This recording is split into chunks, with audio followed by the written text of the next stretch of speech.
Hey, what's up guys? Welcome to my complete Yelan guide. In today's video, we're going to be covering everything you need to know about the newest character in Genshin Impact, covering her best builds, so weapons, artifacts, teams, constellations, as well as also covering more advanced information, like whether or not I believe you should pull for her, and including a showcase of my C0 Yelan at the end of the video. On top of that, I do get to release this guide earlier than usual, as I did have early access to Yelan on a media server, allowing me to play her before she came out, on top of more testing that I did once she did release on the live servers to make sure that everything is accurate. And so in this video, I have a lot to talk about so that you guys can really make the most out of your Yelan. Before we begin, I do want you guys to know that I do stream most nights on Twitch. Also, a special thanks and shout out to Zedef97 for the weapon ranking in this video. And with all that out of the way, let's talk about Yelan. Alright, so the first thing we're going to do in this video is talk about Yelan, how her abilities work, and how to get the most value out of her kit. Yelan is a character whom I absolutely love because she fills a similar role to Xingqiu, who is already one of the strongest units in Genshin Impact. In fact, the way Yelan works is she has a very powerful elemental burst that will first deal a bit of hydro damage and then have this dice assisting the active character, dealing constant hydro damage alongside your normal attacks. In fact, when you normal attack on your active character, Yelan's burst will deal hydro damage based on your Yelan's HP. This can occur once every second, and obviously it works even if you swap out of her, which means you can use your burst on Yelan and then swap to another character and proc valuable reactions like Vaporize, Electrocharge, or Freeze. This burst, as you can see, has a pretty good scaling when you consider the fact that it scales with her HP and that it is multiplied by 3. This burst has a 15-second duration with an 18-second cooldown, meaning it only has 3 seconds of downtime. It has an energy cost of 70, which does make your Yelan need quite a lot of energy recharge, but assuming you play and build her optimally, you will be able to play around this. Now, if that wasn't enough, your burst will also make your active character deal a lot more damage. This is because of one of her passive talents that states that when you're inside of your burst, your active character will deal up to 50% more damage. In fact, it's 1% more damage at the start, increasing by an additional 3.5% damage every second for a maximum of 50%. Now, while this resets from one burst to another, since your burst lasts for 15 seconds, and since every rotation you do, you're gonna use Yelan's burst and then swap to other characters, the extra damage you're gaining on this passive talent is definitely something to consider, as it is really nice for increasing your overall team's DPS and just a good bonus effect for your elemental burst. And I do think it's worth mentioning that this damage increase does not snapshot with any abilities, and so every second that goes by, you will be increasing damage up to that 50%. On top of that, your burst will also deal damage, also fire those water arrows in conjunction with your elemental skill when you mark opponents. In fact, how your elemental skill works is that your Yelan will basically move forward and apply a hydro mark to enemies that will then explode and deal hydro damage when you pop out of your movement ability. In fact, there's two ways to use this ability. You can either tap it or hold it. If you tap it, you'll just move very quickly, mark the hydro, and then it'll explode and do good damage. And if you hold it, it is the same thing, but you can just walk around longer and mark more enemies that might be further away. Now, in general, since the scaling and cooldown of this ability are the same whether you press and hold it, which usually isn't the case for most characters, it typically means that just tapping it will be more efficient. However, holding it can be nice to move rapidly or to mark enemies that are a bit further away, especially if you want to push them together. While your elemental skill is not a grouping ability per se, it does sort of knock enemies a little inwards, so that can be something to keep in mind to utilize her kit efficiently. Overall though, it is very straightforward. You use your skill for particles and a bit of damage, and then you use your burst for a really good chunk of damage, as well as a good source of hydro application that you can use from off field. Another quick thing to note is that Yelan actually has a special charge attack that charges up when she's out of combat for 5 seconds. In fact, her next aim shot will have a 80% decreased charge time and will deal AoE hydro damage based on Yelan's max HP. It is called a breakthrough barb and can be nice for like finishing enemies or applying hydro or some relatively specific scenarios, but in general isn't the most important thing. It's just a nice bonus effect that can come in handy. Before I move on though, I want to say that Yelan's elemental skill also scales on HP. As you can see, her whole kit does, so that's definitely something you need to know when building this character. Lastly, you should know that Yelan has another passive talent that will increase her own max HP and therefore her damage, depending on how many elemental types your party has, being anywhere from 6 to 30%. For your talent priority, you should really maximize your burst, as this is by far the most important ability, your main source of damage, and then your elemental skill after. And while you can level your normal attacks, if you are doing this fast charge shot, your breakthrough barb, it isn't nearly as needed, and it definitely isn't a priority. Now moving on, before we get into Yelan's best builds, I do want to start by talking about her hydro application, how good she is, and my overall thoughts on the character and whether or not you should pull for her, as she is new and these questions are going to get asked a lot. The first thing you need to know about her hydro application is that it is quite good, but without being as good as Xingqiu's hydro application. Because of that, Yelan can very easily apply enough hydro for taser teams where you're capitalizing on electrocharge, or for freeze teams where Yelan is viable, although not the most meta defining option. Now, where it gets more interesting though and more complicated is with pyro carries. While she does seem to work with someone like Yoimiya or Diluc or others that we'll talk about in the team comp section, for Hu Tao in particular, I've seen a lot of conflicting takes on whether or not she works with her. Through my extensive extensive testing of Yelan, and I'm recording this clip a bit later when I've used her on NA as well, it does seem like Yelan with Shoutout is definitely viable, but you do need to play a specific way, as you can sometimes apply too much pyro with Shoutout to where you will no longer be vaporizing. In fact, you want to typically be doing a single normal attack into a charge attack instead of doing two if you do choose to play Shoutout. And on top of that, as a general statement, I found Yelan alone to be a bit inconsistent with Shoutout, sometimes being enough hydro for you, but also sometimes making you lose out on some vapes depending on your rotation. With that said though, there's a very easy solution to this, which is to run Yelan and Xingqiu together in the same team. While yes, you can run only Yelan with Tao and adjust your rotation accordingly, or running only Xingqiu and using Yelan in another team, pairing Yelan with Xingqiu is actually a really strong combo, as they complement each other quite nicely by both filling a similar role of applying hydro, dealing a ton of damage, and especially generating hydro particles for one another. Because of this, you can run more damage on each of them since they will need less energy recharge. Because of that, you can, for example, remove your sacrificial sword off of Xingqiu and opt for a more offensive option, giving him more damage and therefore increasing your team's DPS. Now, for more information on this, however, and especially if there's any updates in the near future, I could make a direct comparison between Yelan and Xingqiu and go into which one is better and why in a separate video, so be sure to let me know in the comments if that interests you. Who has good damage and good hydro application, so she is someone who you can be happy pulling for. Whether or not you should though does depend on what teams you're running and what characters you already have, as there are many really good hydro supports who all have their strengths and weaknesses. I will say if you need a second Xingqiu for another team or to use together in certain very powerful teams, Yelan can be a good character to pull for your account. Because of that, I do believe that Yelan is good, but not a must pull, as her worth does depend on the teams you're running and which characters you already have. Alright, now with that out of the way, let's talk about Yelan's builds. As we saw earlier, Yelan is a character whose main ability is her burst. That burst is so high value that you want to be able to spam it on cooldown and deal as much damage as possible with it. Because of that, and because of how much energy recharge you need, which I will cover, for your artifact sets, the 4-piece Emblem of Severed Fate is typically going to be your best one. This is because for your Yelan's own personal damage, this 4-piece emblem set is insane, increasing your burst damage by 25% of your energy recharge for up to a maximum of 75% bonus damage is very strong. On top of that, the 2-piece set will give you 20% ER, which in and of itself is really good. And overall, this 4-piece set typically gives you so much burst damage that even if you're running like 200% energy recharge, that 50% burst damage plus 20% ER will outclass any other set for your Yelan's personal damage. Because of that, I highly recommend the Emblem of Severed Fate, generally speaking. Now, for other sets you can run on Yelan, I do want to say that while you can run 2-pieces, a mix and match if you don't have 4 emblem, like 2-piece Noblesse, 2-piece Heart of Depth, even 2-piece Emblem, or 2-piece Tenacity of the Millilith, I would only recommend doing this if you have much better substats on those 2-pieces, as the 4-piece Emblem of Severed Fate is really good for Yelan. The same thing can be said about the 4-piece Noblesse Oblige, where if you don't have a Noblesse user in your team, since Yelan is going to be spamming her burst on cooldown, she can have a good uptime on the 4-piece, buffing your team's attack, but you will lose out on a lot of Yelan's personal damage, only gaining 20% burst damage instead of like 50 or more from the 4-piece here, on top of the energy recharge you're gaining. So while you can use Noblesse Oblige, if you have no healer or support that can run it other than Yelan, I would just recommend using Noblesse on another character like a healer, as I mentioned, and giving her a more offensive set like the 4-piece emblem. With that said, let's now talk about what stats your Yelan wants. Now, as I've covered, she is someone who scales on HP and who can deal a lot of damage, so you also want to be building crit. Before building both of those though, you want to make sure you have enough energy recharge to spam your burst on cooldown, just so that you can get the most value out of her hydro application and her damage. Now, while as always, the exact amount you need varies highly on your team, weapon, and playstyle, like for example, if you're running 2 hydro characters together, a good general amount of ER to go for is around 220. Do keep in mind though, you can get away with a lot lower in certain teams with, as I said, 2 hydro characters or a Favonius Warbow, which is really good on Yelan and I'll cover in the next section. So again, the exact amount of ER you need varies, but you want to make sure you have enough to spam your burst on cooldown, so somewhere in the 200s, with 220 being my personal recommendation. Now, once you have enough energy recharge, you can focus on HP percent, crit rate, and crit damage. All 3 of these stats are very good, and which one you need more does depend on your investment level, what you already have, and I'd say trying to get at least 30k HP is very efficient on Yelan. And so for the main stats you're looking for, first of all, for your circlet, you're typically going to be going for a crit circlet, although HP can be viable as well. Generally speaking, you're going to be favoring crit rate or crit damage on your circlet, whichever one you need more of to balance your ratio. With that said, an HP percent circlet, if you do have really good substats on it, can actually be a viable alternative if you need more HP and already have a lot of crit. For your goblet, hydro damage bonus is going to be the best overall, and your sands, you can either go HP or energy recharge. Typically, if you're not running an energy recharge weapon, it could be difficult for you to get enough on your substats, so a sands can be favored, but once you have enough ER, an HP sands will definitely be more damage, so just go with whichever one you need. Now moving on, let's talk about Yelan's best weapons. While I am currently on a media server, so I have access to, her new weapon, and while it can be the best for her personal damage, it isn't a needed weapon in my opinion because of how good her free-to-play bow is and how easy she is to have a really good weapon for. What I mean by that is the following. The Favonius Warbow is a weapon that you get for free during the story after completing a quest. This weapon not only will get better at refinement, but even without refinement, it is a weapon that gives your Yelan so much value because of how much energy recharge she needs. In fact, since she scales on HP, the low base stack isn't a big deal. However, the insane amount of energy recharge you gain from this, but also an effect that gives you extra particles, extra energy for your Yelan and your team, will be really good for you because it allows you to run on a lot lower energy recharge than you otherwise would need, therefore meaning you can run more damage, more HP, more crit, and so it will be a good bow overall, not only for just the convenience of a lot of energy, but also just for your personal damage. While I'll show an exact weapon ranking and the calcs of how good this weapon is a bit later in the section, I do want to make it clear that the Favonius Warbow is amazing, definitely your best free-to-play option and your best 4-star overall, although obviously it will lose value if you don't need the energy recharge or are overcapping with someone like Raiden. Also, before moving on to Yelan's best in slot weapons, I do want to address that the sacrificial bow is also viable for Yelan, as it does give you a good amount of energy recharge, but it isn't as good as the Favonius Warbow, as the main stats energy isn't as high, and then the effect, while it does give you a lot of hydro particles, requires you to use your skill twice and has a longer cooldown, so you'll typically get less energy overall in a rotation, and so it's just not quite as good as the Favonius Warbow, which is an insane option. Now with that said, let's move on to Yelan's best weapons, which are the Elegy for the End and the Aqua Simulacra. First of all, let's start by talking about her new signature weapon. This weapon will give your Yelan a ton of stats, having almost 90% crit damage on the substat, and increasing your HP and your damage from the passive. Because of that, this bow is just insane for your overall DPS on literally any bow user. With that said, while it's the best for your Yelan's personal damage, for your team's overall DPS, the Elegy for the End is usually the best overall in reaction-based teams where the elemental mastery buff will be relevant. Since most teams where you're running Yelan are based around elemental reactions, the Elegy for the End is insane, not only giving you energy recharge, but also buffing your team's damage. Because of that, I recommend using Elegy on Yelan if you have it, with the Aqua Simulacra being her best personal DPS, and the Favonius honestly being right after it, as it can even surpass other 5-star weapons like Polar Star or Skyward Harp, although they are still viable options. Also, before moving on, I do want to mention that the new event weapon is viable on Yelan, although typically worse than Favonius Warbow, unless you don't need the energy recharge that the Favonius will give you. For example, if you're running a team that gives you a lot of energy. With that said, I'm going to put a weapon calc on screen right now, showing you about how good every bow is, but do keep in mind this should just be used as a general weapon ranking, as there are some variables here. I do also want to add that the Moon's Moon can be good on Yelan for her damage, as you can see, and 5-star bows in general are for the most part pretty good because of the stats that they give you. Overall, there are many good weapons for Yelan, but typically I would recommend using Favonius unless you have either the Elegy for the End or her signature Aqua Simulacra. Moving on, let's now talk about Yelan's Constellations. Personally, while I intend to keep my Yelan on my main account at C0, I do think that she is someone who does have pretty good value in especially her first few constellations. The reason for this is because her second constellation will actually give your Yelan not only more hydro application by giving you an additional water arrow that will fire during the coordinated attacks of your burst, but also a lot more damage, as this extra water arrow will have a 14% scaling on Yelan's max HP and will trigger once every 1.8 seconds. Because of that, this constellation on paper means that you will apply more hydro and deal more damage, around 20 to 25% more, making it just a good second constellation. Other than just your C2 though, your first constellation will give you another charge of your skill, which isn't needed by any means, but will simply allow you to get more energy by using it twice. Moving on, your third constellation increases your burst talent level, which is an okay DPS increase. Your fourth constellation will increase your party members' HP, which in most teams doesn't do that much, but can be nice when paired with other HP scaling characters like Shoutout. Your fifth constellation increases your skills talent level, which is not nearly as good as your burst. And lastly, your sixth constellation is a very unique one. This constellation will transform Yelan's normal attacks into special breakthrough barbs after you use your burst. In fact, your normal attacks will be dealing charge attack damage with an even higher scaling, 156% of a normal breakthrough barb's damage. This buff lasts 20 seconds and will be cleared after you fire 5 arrows, so it basically will just increase that burst window of 5 extra arrows, giving you a bit more damage. Do keep in mind a few things though, is that through the theory crafting that has been done and the testing that has been done with this constellation so far, although the character is new, it does seem that this constellation will just allow you to be on field with Yelan a bit longer and deal a bit more damage inside of the state without really changing how you build her, as you're still going to need a lot of energy recharge, making Emblem of Severed Fate still really good, and so you shouldn't be too concerned about just focusing on your charge attack damage, as you will still mainly be using Yelan for your burst, and you won't just instantly become a main DPS. And so overall, Yelan is a good character in my opinion at C0 and does not need constellations, as she is very powerful, but her second constellation can be a good one if you do want to get it for more hydro application and more damage. Alright, now moving on, let's talk talk about Yelan's best teams. This is one of the most important sections of the video in order for you to get the most value out of your Yelan. Since Yelan is such a powerful burst support who has good scalings and applies Hydro, one of the most valuable and strongest elements in the game, she can be used in many teams. Basically, any team that needs a Hydro support or a team that would otherwise use Xingqiu, with a few exceptions that I'll cover, can typically use Yelan, on top of the fact that you can use her with Xingqiu. Because of that, let's cover the different teams she can be used in. Apart from just generally being a good burst support that you can flex in like any team that wants damage, in general, her main team archetypes are those relying on Hydro reactions like Electrocharge, Vaporize, or even Freeze. First of all, for Taser teams or Electrocharged, she has a lot of synergy with a team like this one, as you can spam Electrocharge with Fischl and Yelan, swirl everything with Kazuha, and then also have Kokomi for more Hydro, as well as some pretty decent damage and healing. And before moving on from Taser teams, I do want to first say that these teams are pretty flexible in general, and also that Yelan can be used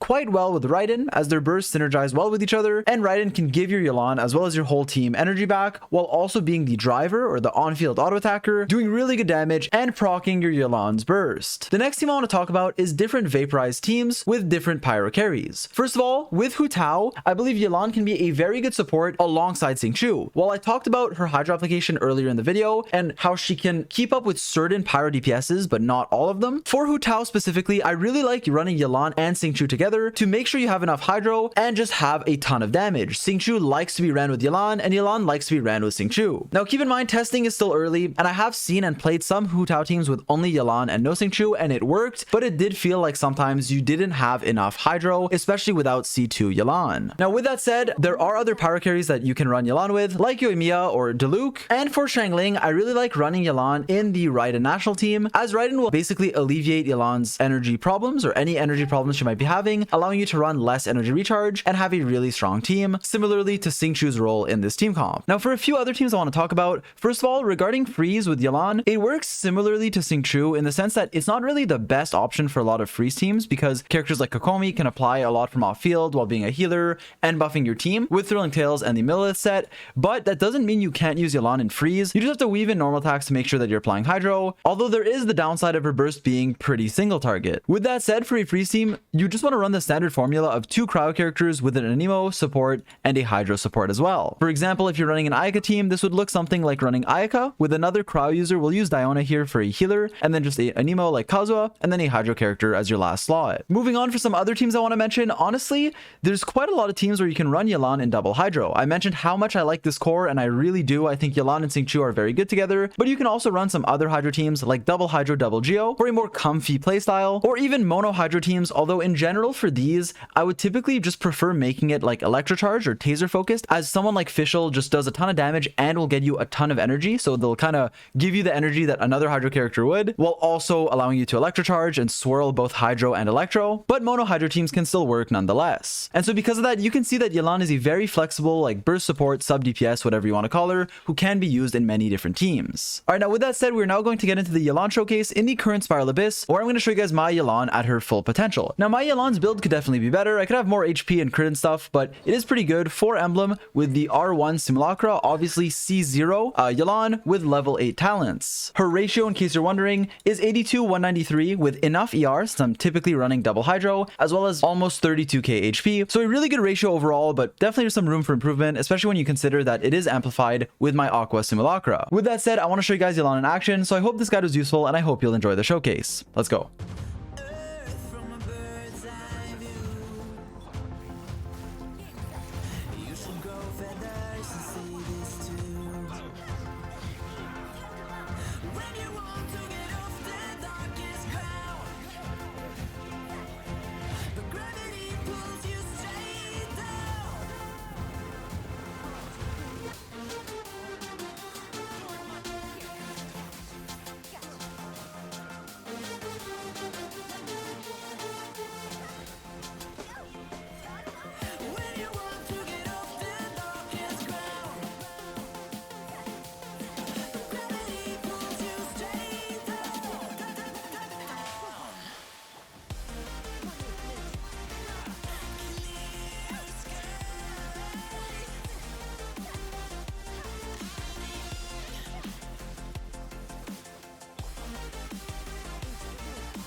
And so overall, Yelan is one of my favorite characters aesthetic wise, and in terms of her gameplay, I find her very fun and also very strong, like honestly, as a good off-field Hydro applier who also does massive amounts of damage and who can be paired in many different teams with or without another Hydro.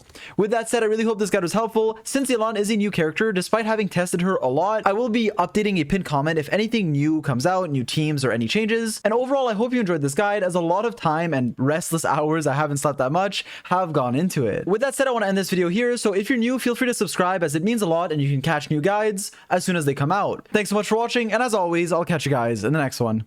Peace.